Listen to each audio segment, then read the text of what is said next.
Everybody, who you guys are, so. My name is Fami Cristiati. I'm Nick. And I'm Gideon Temple. I'm Craig Dombrowski. And we all went to North, right? Yeah. We all did, so you may know some of us. So we are here for robotics. We have to do a research project. And this year, the idea was to do something with trash and cleaning up trash. And we thought, since we go to Suncrest Middle School now, we see trash being thrown away like crazy over there during lunchtime.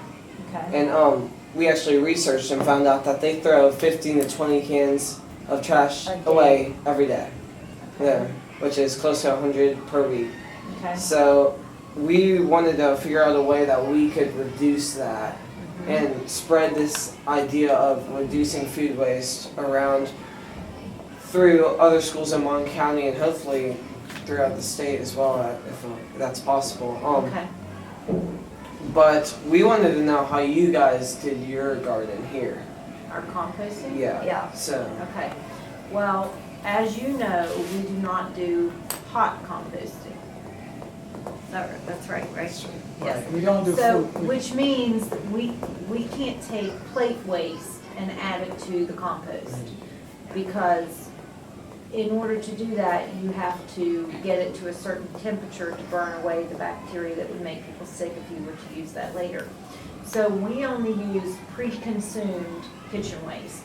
So the things that we put in the compost are things that the kitchen has used as they're cooking that they would throw away, like maybe at your house you might put it in the garbage disposal. We're solving a problem on a worksheet. And composting is gardening. And if you're going to be organic gardening, you know, if you're going to strive to be a green gardener, so to speak, you're going to compost. Whether it's waste from the garden or whether it's waste from your own home. Okay. Joseph, did you have a question? Approximately how long does it take for food to break down into rich soil? If you're cold composting, it's, about a year. Okay. Okay, so with the tumbler, you can get it faster. Cold composting, usually, when I talk about cold composting, I talk about just putting it in a heap. Just putting it in a heap and not really doing much to even turn it. It's going to take a year. Okay. Now, some of the things that we have done this, and some of the ways you can compost cold composting and get a little faster is that you're going to turn it very often, or you're going to use a tumbler where you turn it quite often. Okay, that'll speed it up. I can't tell you the amount of time, 6 months, 3 months, it depends. It depends on the volume you have in there, how much you turn it. Depends on what vegetables you're putting in there too. Some things decompose faster. That's right. And I've seen advertisements on these tumblers for as little as 6 weeks. I have never been able to produce compost in a tumbler in 6 weeks.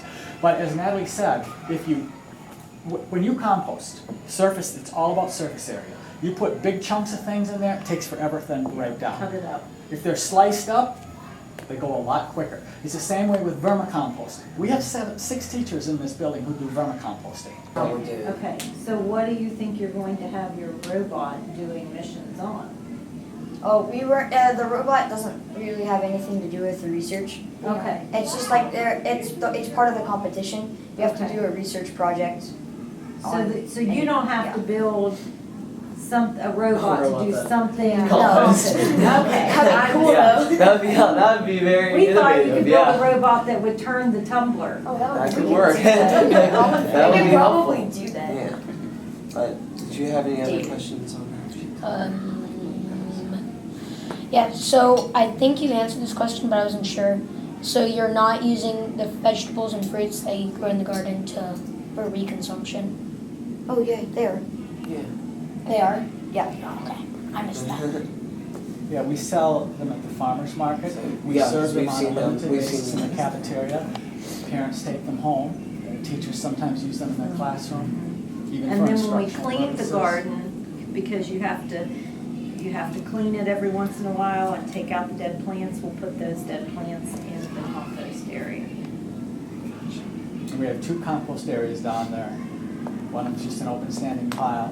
We used to do straw bale composting where we went and bought the straw, piled it up and made a huge bin, and added the straw in to mix in with the green matter. And eventually, we had a tremendous amount of compost, but you know, that's another way to do it. But you got to keep the critters away if you live inside the city. Or something like that. If you had the most Like which grade? recycling and compost and the least amount of trash in your grade. Okay. And then like the So like a competition between grade levels? Yeah. and because competition always makes it more fun. Yeah. But we were hoping to do that, and then at the end of the month give them a reward of some type to for their benefits. So Sounds we're like a hoping to good do plan. that. Yeah, and spread that around. We want to read your research when you're finished. What's your deadline? December. Well, I do strawberries for one because strawberries are perennial, and so you can see these earth boxes were started in the classroom and then they were put out.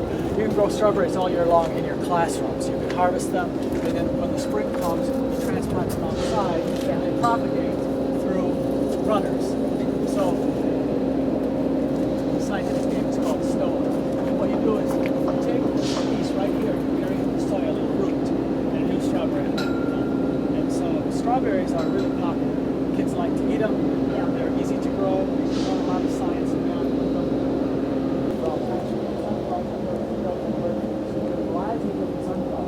Birds love the sunflowers. So those are two. Other easy things to grow. I mean, green beans are so easy to grow.